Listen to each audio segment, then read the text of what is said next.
আসসালামু আলাইকুম। এগুলা লাইট ব্রাহ্মা জাতের মুরগি। ওই পাশে একটা মোরগটা অনেক বড় আর এটা মুরগি।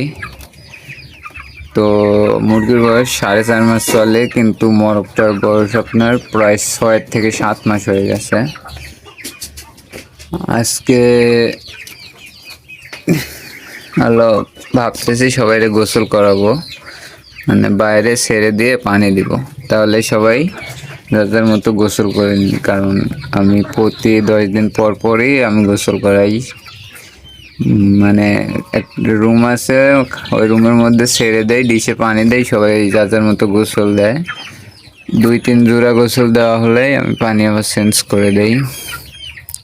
তো এরা অক্টোবরের এইদিকে ডিমে আসবে ব্রাহ্মাটা।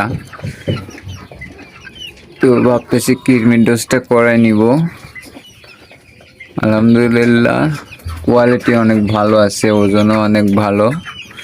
একটু গায়ে ময়লা হয়েছে, এই যে দেখতে পাচ্ছেন। তো আজকে গোসল করাবো, তাহলে ময়লাগুলো আবার ধুয়ে ফেলবে। আর ওইটা মোরগ, অনেক বড় মোরগ, তার দেহেও ভয় লাগে আসলে, সে ঠোকা একটু বেশি।